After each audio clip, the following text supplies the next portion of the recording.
4 নম্বর গুণ হলো যে ব্যক্তি 5 ওয়াক্ত নামাজ তো পড়ে সুন্নতে মুআক্কাদা পড়ে আসরের ফরজের আগে 4 রাকাত সুন্নতে জায়েদা আছে না?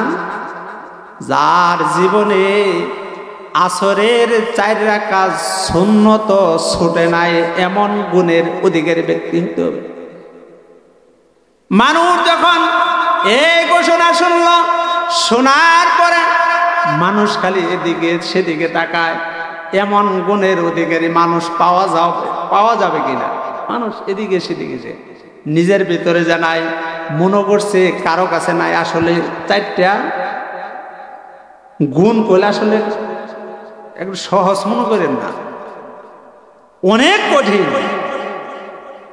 কিন্তু যারা আমল করে এদের কাছে কোনো কঠিনই না।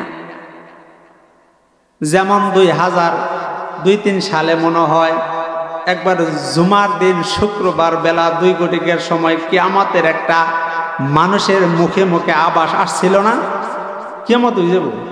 তখন আমি হাত জোগানায় বলি কিয়ামত হয়ে যাব। কি কিয়ামত?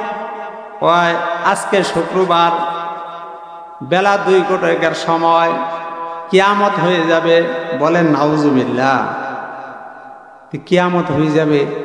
মানুষ কয় ঠিক আছে, এমন দিনে কিয়ামত শুক্রবার বেলা 2 ঘটিকার সময়।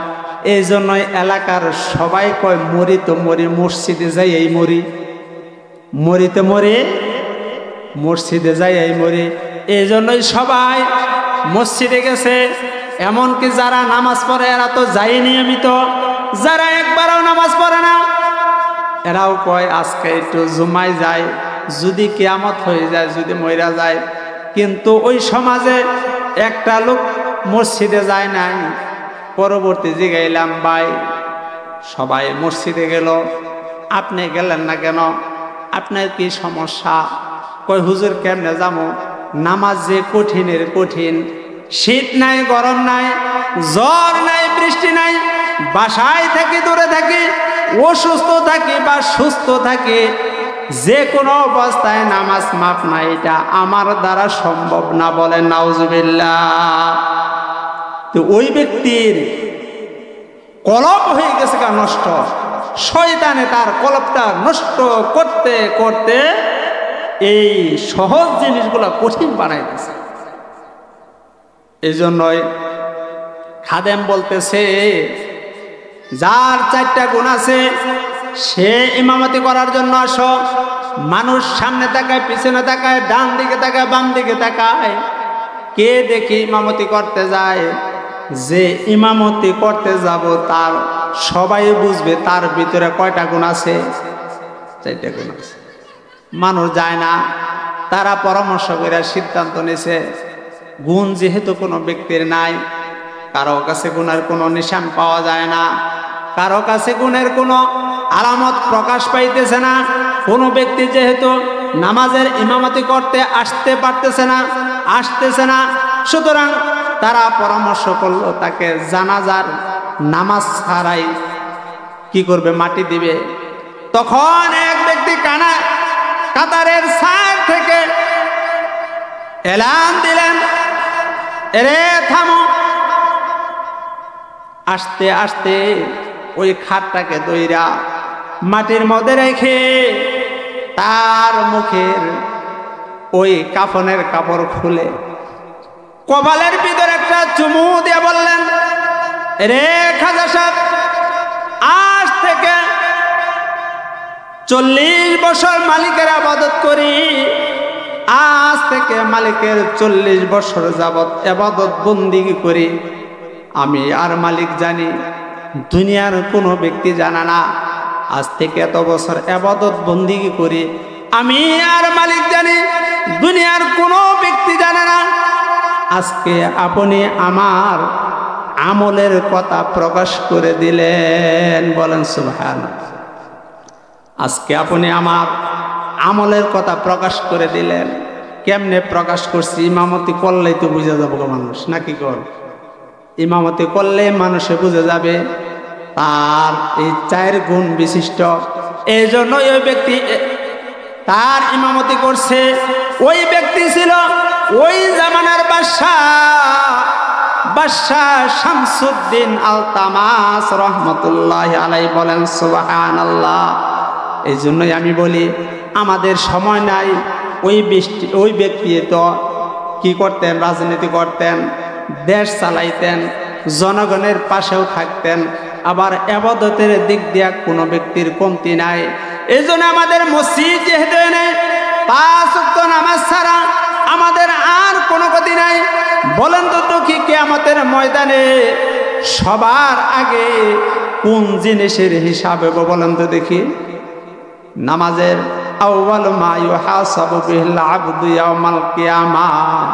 কিয়ামতের ময়দানে সব থেকে সবার আগে বিচার হবে নামাজে। নামাজ ঠিক আছে কিনা, নামাজ তোমার আমলে ঠিক আছে না, এইটা আগে হিসাব হবে। এই জন্য মসজিদ দেওয়া হয়েছে নামাজ পড়ার জন্য, মসজিদ দেওয়া হয়েছে ইবাদত বন্দেগী করার জন্য। এখানে মসজিদ থাকা অবস্থায় যদি নামাজ না পড়েন কি আমল নেবেন? যদি পরকালে আটকে পড়েন, পরকালে যদি ধরা খাইয়া যান, পরকালে যদি কারো আমল যদি ভালো না হয়, তাহলে কিন্তু অনেক দুর্গতি হবে।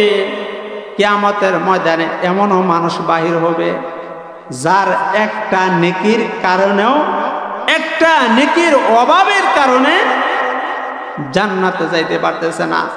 তার হিসাব নিকাশ সব হয়ে গেছে গা। একটা নেকির অভাব, একটা নেকির অভাবের কারণে জান্নাতের ফয়সালা হইতে পারতেছে না। আল্লাহ তাআলা বলবেন যাও একটি নেকি নিয়ে আসো। ওই ব্যক্তি দৌড়াবে তার মার কাছে, পিতার কাছে, ভাইয়ের কাছে, সন্তানের কাছে। এই কথাটাই কবি বলেন একটি মাত্র নেকির জন্য কাল হাসরের ময়দানে, একটি মাত্র নেকির জন্য কাল হাসরের ময়দানে মায়ে যাবে ছেলের আগে, ছেলে মায়ের পিছনে। ছেলে বলবে ওগো আমার আম্মা জান, ছেলে বলবে ওগো আমার আম্মা জান, একটি সরিষার নেকি দিয়ে বাঁচান মোর প্রাণ।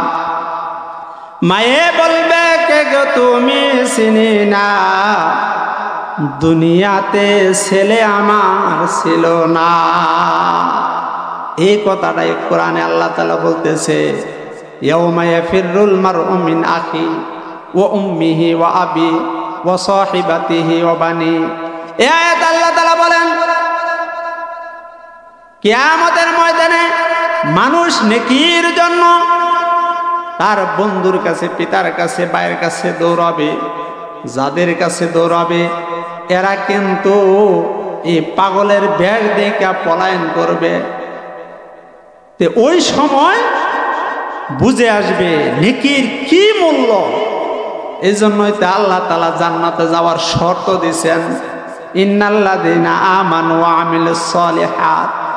ঈমান আনতে হবে, নেক কাজ করতে হবে। নেকের অনেক দাম, নেকির অনেক দাম। নেকি ছাড়া জান্নাতে যাওয়ার কোনো শরত নাই। আমরা নেক কাজ করবো তো ইনশাআল্লাহ। জোরে বলেন করবো তো ইনশাআল্লাহ। আল্লাহ তাআলা আমাদের সকলকে আমল করার তৌফিক দান করুন। সকলে বলেন আমিন। আরেকটা বিষয় বলছি, আলোচনা করব কিন্তু যেহেতু সময় নাই, এই জন্য এই যে সামনে 31শে ডিসেম্বর আসতেছে, 2-1 মিনিট শেষ করি। এই 31শে ডিসেম্বর আমাদের এলাকায় কিছু যুবক ছেলেরা, যুবক ভাইয়েরা, এরা 31 নাইট উদযাপন করে। কেমনে? যত অশ্লীল বেহায়াপনা, নাচ গান, যত বেহায়াপনা আছে, এই রাত 12টা 1 মিনিট যখন হবো তখন এই গুনার কাজ শুরু হয়ে যাবে। এই জন্যই আমরা যারা এখানে উপস্থিত হয়েছে, আমাদের সন্তান, আমাদের নাতি পুতি, ভাই বেরাদার, এই 31 নাইট 31শে ডিসেম্বর রাত জেগে কোনো গুনার কাজের সাথে যাতে জড়িত না হয় এই চেষ্টা করবে। কারণ আমাদের সন্তান আদি, আমাদের নাতি পুতি যদি গুনার সাথে জড়িত হয়, নাচ গানের সাথে, বেহায়াপনা, অশ্লীলতা, এই সমস্ত কাজের সাথে যদি জড়িত হয়, গুনাহ হয়, আপনি যদি বাধা না দেন তাহলে খেসারত আপনারও দিতে হবে।